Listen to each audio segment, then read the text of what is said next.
Assalamualaikum dan salam sejahtera. Anda bersama saya Ihsan Dahlia langsung dari World Trade Center Kuala Lumpur dan ini waktunya untuk cerita.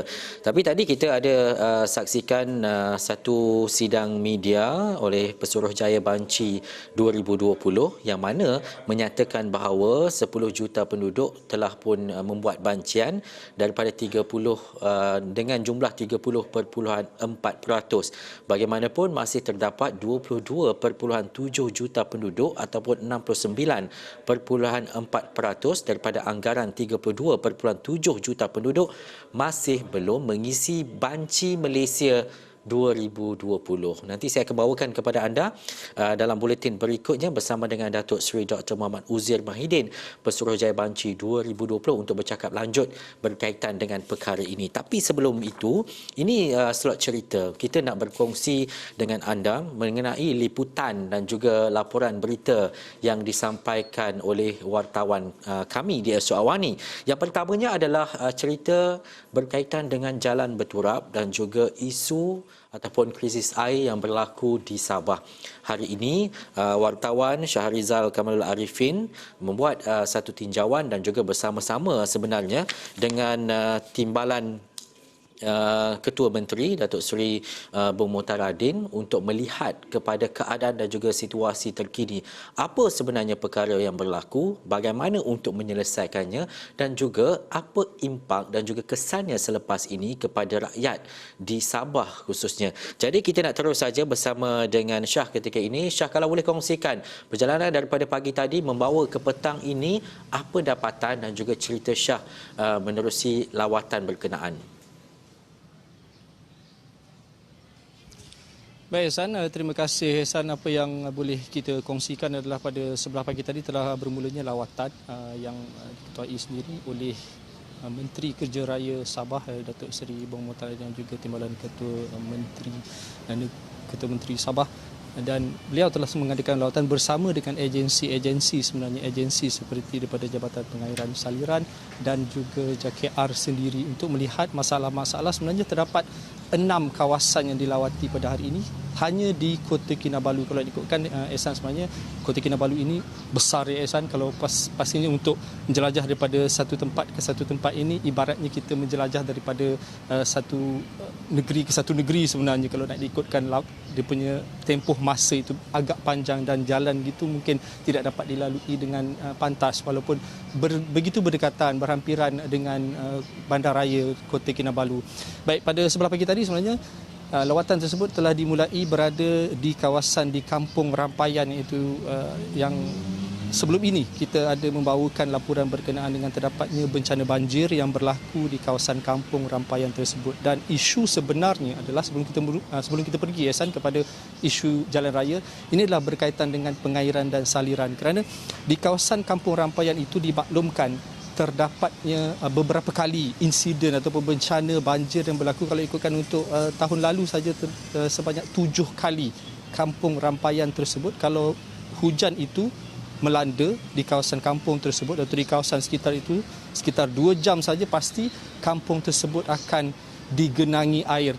Dan itu adalah pastinya satu banjir kilat yang tidak disenangi oleh penduduk. Dan apa yang dilakukan, tindakan yang telah dilakukan oleh Jabatan Kerja Raya adalah pada sebelah pagi tadi kita telah menyaksikan sendiri bahawa jengkaut-jengkaut telah pun digerakkan di kawasan tersebut dan telah disediakan palung-palung untuk pembesaran sungai Rampayan tersebut untuk memudahkan aliran sungai. Sungai Rampayan ini akan terus membawa ke laut, dan inilah cara salah satu penyelesaian yang dilaksanakan sendiri oleh Kerajaan Negeri khususnya Kerajaan Persekutuan daripada Jabatan Kerja Raya sendiri untuk memastikan dan kerjasama bersama Jabatan Pengairan Saliran untuk melihat sendiri bagaimana untuk mengatasi masalah banjir kilat di Kampung Rampayan tersebut. Dan proses itu katanya mungkin akan siap sekitar mungkin sebulan lagi untuk kita lihat hasilnya. Dan selepas itu sebenarnya kita telah dibawa ke Kampung Numbak dan di Kampung Kibagu. Di sini juga terdapat masalah bukan peparitan tetapi berkaitan dengan air, itu berkenaan dengan bekalan air sendiri. Dan ini dimaklumkan sendiri oleh Jabatan Pengairan Saliran kepada Menteri Kerja Raya Datuk Seri Bung Motaradin berkenaan dengan bahawa mereka penduduk yang dianggarkan sekitar, kalau di Kampung Kibagu itu tidak jauh juga daripada Universiti Malaysia Sabah, Kampung Kibagu ini terdapat penduduk sekitar hampir 3,000 penduduk yang berada di kawasan tersebut yang berhampiran dengan laut, tetapi untuk mendapatkan air bersih katanya mereka terpaksa menggali tanah ataupun mengambil air tanah ataupun yang lebih dikenali sebagai air graviti. Kita ada mengambil gambar dan juga visual berkenaan dengan ada satu tong besar yang berwarna hitam dan juga biru.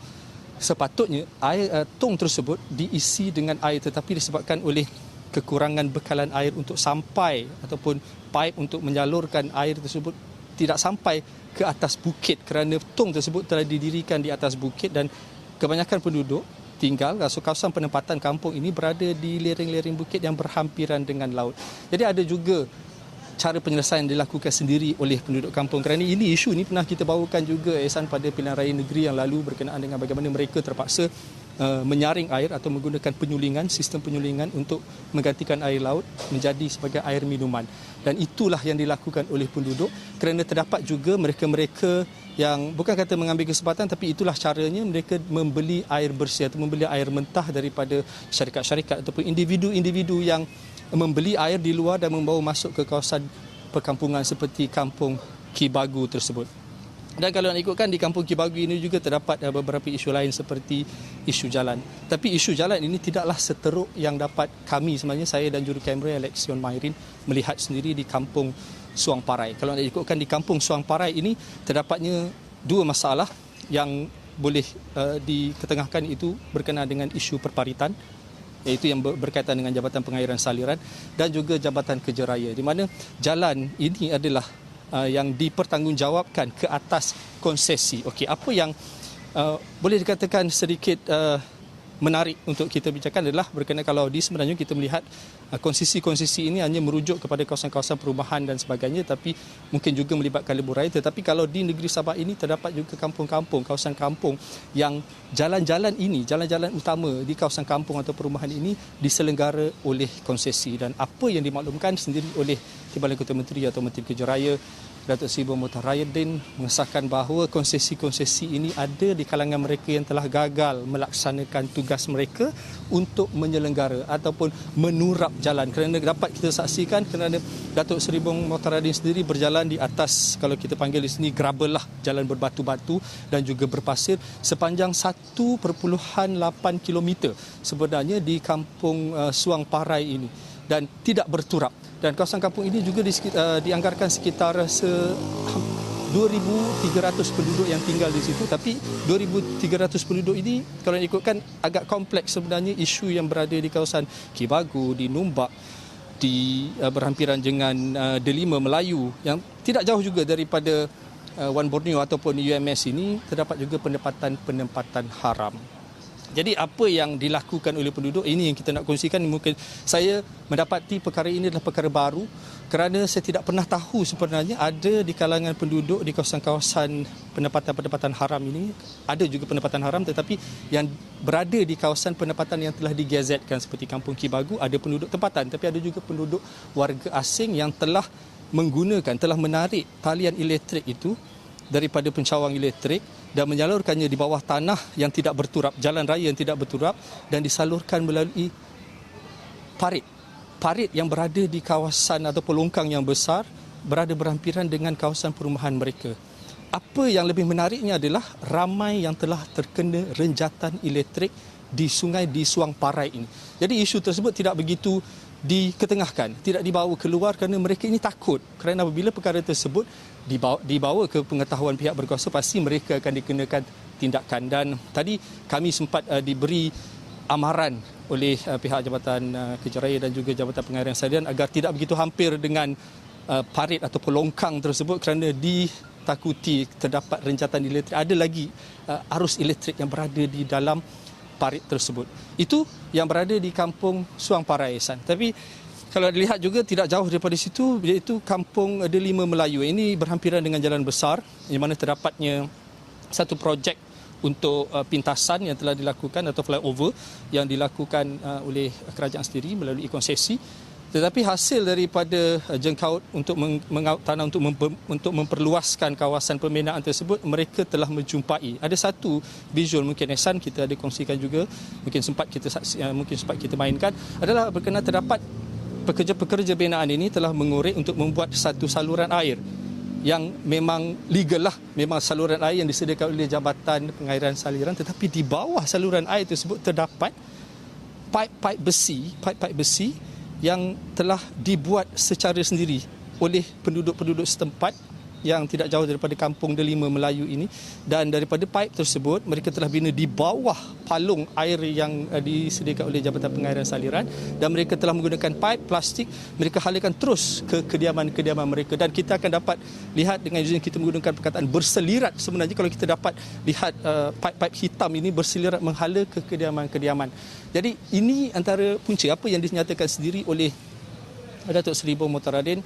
Isu ini agak besar kerana terdapat juga masalah kecurian air, masalah kecurian elektrik. Tetapi pada masa yang sama, ketika kami berada di kampung Delima Melayu tersebut, terdapat salah seorang penduduk kampung yang bercakap dan menyatakan sendiri pendapat atau pandangan mereka kepada Datuk Seri Bong Motaradin, mengatakan bahawa jika salur paip yang dicuri tersebut dipotong, penduduk kampung tidak akan mampu untuk memperoleh air yang bersih kerana bagi mereka terpaksa membeli. Jadi mereka telah mengutarakan perkara tersebut kepada Datuk Seri Bong Motaradin, tapi apa yang diperkatakan oleh Datuk Seri Bong Motaradin, beliau akan melihat perkara ini dan akan memperincikan perkara tersebut bersama dengan Jabatan Pengairan Saliran. Tapi pada masa yang sama sebenarnya penduduk ini, buat masa ini sebenarnya kerajaan sedang mengusahakan sesuatu dan mereka sebenarnya perlu mungkin boleh membeli air kerana terdapat seperti apa yang kita nyatakan tadi di Kampung Lumbak, di Kampung Kibuga, terdapatnya perkhidmatan mereka-mereka atau syarikat-syarikat, kedai, premis-premis yang menjual air bersih untuk mereka gunakan. Tetapi sampai bila? Itu yang dinyatakan sendiri oleh penduduk. Tapi sampai bila perkara tersebut perlu berlarutan. Jadi itu isu yang berada di kampung keempat. Kemudian mereka telah pergi ke kawasan di Kampung Muhibah, iaitu tidak jauh daripada Pekan Talipok. Dan di situ juga dapat dilihat isu yang sama dan berkenaan dengan jalan yang tidak berturap dan juga bekalan air. Dan terakhir sekali sebenarnya kita berada, dan seperti mana yang saya berada ketika ini adalah di Bandar Siara. Bandar Siara ini adalah merupakan perumahan yang boleh dikatakan terancang, tetapi satu masalah utamanya adalah kurang bekalan air. Bukan kerana kurangnya bekalan air yang disalurkan oleh Jabatan Pengairan Saliran sendiri, tetapi kerana kurangnya tempat ataupun storage ataupun tempat untuk mengisi air untuk dimanfaatkan oleh penduduk yang berada di bandar terancang ini. Dan itu yang dinyatakan sendiri oleh Datuk Seri Bong Motaradin, bahawa ini adalah yang menyaksikan bahawa ada sedikit sikap ketidak bertanggungjawab yang dilaksanakan oleh konsesi-konsesi yang tidak melihat lebih jelas apa masalah yang dihadapi oleh penduduk, bukan saja di Bandar Siara tetapi juga di kampung-kampung.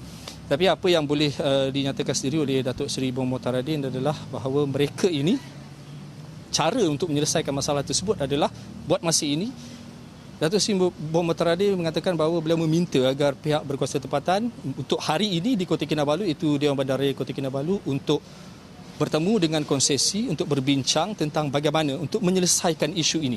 Kerana ia adalah bergantung kepada usaha daripada konsesi, kerana mereka perlu melakukan kerja, kemudian mereka membuat tuntutan kepada pihak kerajaan, dan apa yang perlu dilakukan mereka adalah menggunakan, mungkin mereka memerlukan kewangan untuk melakukan pembaikan tersebut atau penyediaan bekalan air untuk saliran air dan sebagainya tersebut dilakukan sebelum mereka melakukan tuntutan. Tapi itu di luar bidang kuasa Jabatan Kerja Raya, kerana ia adalah antara persetujuan ataupun yang telah perjanjian telah ditandatangani bersama antara pihak berkuasa tempatan dan juga konsesi. Terdapat beberapa konsesi, mungkin saya boleh anggarkan berpuluh juga konsesi, kerana apa yang boleh dikongsikan juga yang dimaklumkan kepada saya oleh Jabatan Kerja Raya, oleh salah seorang pegawai daripada Jabatan Kerja Raya, memaklumkan terdapat 22,000 jalan raya yang di bawah bidang kuasa JKR negeri, iaitu untuk jalan negeri dan juga jalan persekutuan itu 22,000, dan selebihnya adalah di bidang konsesi ini sendiri. Dan untuk menyelenggara 22,000 ini, kerajaan setiap masa secara berkala sedang menyediakan pembaikan dan juga untuk menambah baik infra ini, Ehsan. Tapi kepada pihak konsesi, ini yang menjadi isunya, bagaimana mereka untuk menyelesaikan perkara ini yang telah disetujui oleh mereka. Dan pada bulan 12 yang lalu, pada tahun lalu, tahun 2020 sebenarnya, Datuk Seri Bong Motaradin pernah menyatakan bahawa akan memberikan amaran kepada mereka ataupun konsesi-konsesi yang tidak menjalankan tanggungjawab atau amanah yang telah mereka persetujui sebenarnya. Dan kalau dilihatkan isu secara keseluruhannya adalah ini adalah mungkin orang memikirkan bahawa kerajaan tidak melakukan sesuatu, tapi hakikatnya pada hari ini saya melihat sendiri bahawa ia adalah tanggungjawab yang telah dipertanggungjawabkan pada konsesi. Ehsan. Ya. Baik, terima kasih Syah. Saya rasa jelas penerangan Syah yang dinyatakan tadi. Kita melihat kepada ada kesukaran yang berlaku dan juga jalan penyelesaiannya bagaimana, dan pastinya perkara sebegini kita akan ikuti rapat dan juga nak melihat kepada bagaimana di akhirnya nanti keadaan situasi jalan yang tidak berturap dan isu-isu berkaitan dengan air Sabah ini dapat diselesaikan dengan segera. Bukan untuk apa, adalah untuk rakyat semata-mata. Baik, kita nak beristirahat seketika. Selepas ini isu air juga saya nak bawakan, tetapi di Kelantan. Apa isunya? Kita akan bersama dengan Muhammad Fandi seketika nanti. Kita nak beristirahat dulu, kembali selepas ini.